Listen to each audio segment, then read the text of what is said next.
Hi friends, ಕಡಿಮೆ ingredients ಬಳಸಿ ಸಾಂಬಾರು ಹೇಗೆ ಮಾಡೋದಂತ ಹೇಳಿ ಏನು ಮನೆಯೊಳಗೆ ಏನೂ ಇರ್ಲಿಕ್ಕಂದ್ರೆ ಕೇವಲ ಒಂದು ಸ್ವಲ್ಪ ಶೇಂಗಾ ಇದ್ದರೆ ಸಾಕು ಸಾಂಬಾರು ಮಾಡ್ಕೋಬೋದು. ಅದನ್ನು ನೋಡಿರಿ, ಕೇವಲ ಟೊಮೆಟೊ, ಒಂದೆರಡು ಟೊಮೆಟೊ, ಬೆಳ್ಳುಳ್ಳಿ ಮತ್ತು ಕರಿಬೇವು, ಸ್ವಲ್ಪ ಶೇಂಗಾ ಇದ್ದರೆ ಒಂದು ಸ್ವಲ್ಪ ಸಾಂಬಾರು ಮಾಡ್ಕೋಬೋದು ನಾವು. ಇವಾಗ ಶೇಂಗಾ ಸಾರು ಹೆಂಗೆ ಮಾಡೋದಂತ ನೋಡೋಣ ಬರ್ರಿ. ಫಸ್ಟ್ ಬೆಳ್ಳುಳ್ಳಿನ ಸುಲ್ಕೊಂಡು ಅದನ್ನು ಸಣ್ಣಗೆ ಕುಟ್ಕೊಂಡು ಇಟ್ಕೊಂಡಿದ್ದೀನಿ ರೀ. ಶೇಂಗಾನ ಇವಾಗ ಮಿಕ್ಸರ್ಗೆ ಹಾಕೋಬೇಕ್ರಿ. ಮತ್ತು ಟೊಮೆಟೊನು ಸಣ್ಣಗೆ ಮಿಕ್ಸರ್ಗೆ ಹಾಕ್ಕೊಂಡು ಸಣ್ಣಗೆ ಪೇಸ್ಟ್ ಮಾಡ್ಕೋಬೇಕ್ರಿ. ಇವಾಗ ಎರಡನ್ನೂ ಮಿಕ್ಸರ್ಗೆ ಹಾಕ್ಕೊಂಡು ಬರ್ತೇನೆ ಬರ್ರಿ. ಇವಾಗ ನೋಡಿರಿ, ಟೊಮೆಟೊನು ಮಿಕ್ಸರ್ಗೆ ಹಾಕ್ಕೊಂಡು ಬಂದೆ ಮತ್ತು ಶೇಂಗಾನು ಮಿಕ್ಸರ್ಗೆ ಹಾಕೀನಿ. ಶೇಂಗಾವಾಗ ಸ್ವಲ್ಪ ನೀರು ಹಾಕಿ ಮಾಡಿದ್ರೆ ಸ್ವಲ್ಪ ಸಾಂಬಾರು ಗಟ್ಟಿ ಆಗ್ತೈತ್ರಿ. ಇವಾಗ ಸಾಂಬಾರು ಹೆಂಗೆ ಮಾಡೋದಂತ ನೋಡೋಣ ಬರ್ರಿ.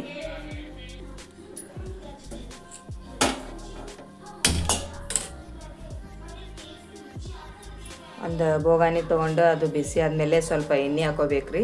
ಹಿಂಗೆ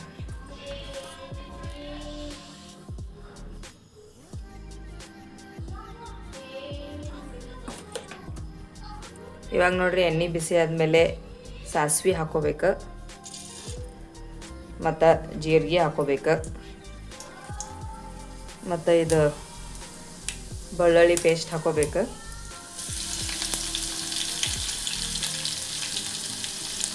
ಕರಿಬೇವು ಹಾಕೊಳಕತ್ತೀನಿ. ಇವಾಗ ಎಲ್ಲನೂ ಸ್ವಲ್ಪ ಮಿಕ್ಸ್ ಮಾಡ್ಕೊರಿ. ಇವಾಗ ಟೊಮೆಟೊ ಪೇಸ್ಟ್ ಹಾಕೋತೀನಿ ನೋಡ್ರಿ. ಮಿಕ್ಸ್ ಮಾಡ್ಕೋಬೇಕು ಎಲ್ಲನೂ. ಟೊಮೆಟೊ ಚೆಂದಾಗಿ ಬೇಯಬೇಕದ.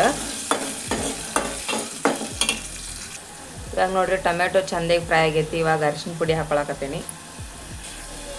ಹಂಗೆ ಉಪ್ಪು ಖಾರನೂ ಹಾಕೊಳಕತ್ತೀನಿ. ಇವಾಗ ಎಲ್ಲನೂ ಮಿಕ್ಸ್ ಮಾಡ್ಕೋಬೇಕು. ಇವಾಗ ನೋಡ್ರಿ, ಮಸಾಲ ಚೆಂದಾಗಿ ಫ್ರೈ ಆಗೈತಿ. ಇವಾಗ ಶೇಂಗಾದ ಪೇಸ್ಟ್ ಮಾಡ್ಕೊಂಡಿದ್ದಲ್ಲ ಅದನ್ನು ಮಿಕ್ಸ್ ಮಾಡ್ಕೋಬೇಕು ರೀ.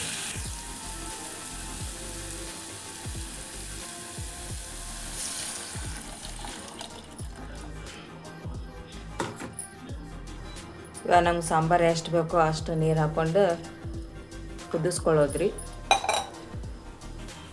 ನೋಡಿರಿ, ಸಾಂಬಾರು ಕುದಿಯಾಕತ್ತೈತಿ.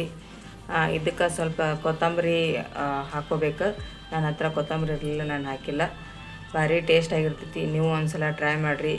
ಇದು ರೊಟ್ಟಿ ಜೋಡಿನೂ ಮಸ್ತ್ ಆಗ್ತೈತಿ ಮತ್ತು ಅನ್ನ ಸಾಂಬಾರು ಜೋಡಿನೂ, ಅನ್ನದ ಜೋಡಿನೂ ಭಾರಿ ಟೇಸ್ಟ್ ಇರ್ತೈತಿ ಮತ್ತು ಫಾಸ್ಟ್ನೂ ಮಾಡ್ಬೋದು. ನೀವು ಒಂದ್ಸಲ ಟ್ರೈ ಮಾಡಿರಿ. ಇವಾಗ ಸಾಂಬಾರು ರೆಡಿ ಆಗೈತೆ ರೀ. ಆಫ್ ಮಾಡ್ತೀನಿ. ನೋಡಿರಿ, ನಮ್ಮ ಸಾಂಬಾರು ಬಿಸಿ ಬಿಸಿ ಅನ್ನದ ಜೋಡಿ ರೆಡಿ ಆಗೈತಿ. ನೀವು ಒಂದ್ಸಲ ಟ್ರೈ ಮಾಡಿರಿ, ಭಾರಿ ಟೇಸ್ಟ್ ಆಗಿರ್ತೈತಿ. ಓಕೆ ಫ್ರೆಂಡ್ಸ್, ನೋಡಿದ್ರೆಲ್ಲ ಸಾಂಬಾರು ಹೆಂಗೆ ಮಾಡೋದಂತ. ನೀವು ಒಂದ್ಸಲ ಟ್ರೈ ಮಾಡಿರಿ, ಹೆಂಗೆ ಆಗ್ತದಂತೇಳಿ ಕಮೆಂಟ್ ಮಾಡಿರಿ.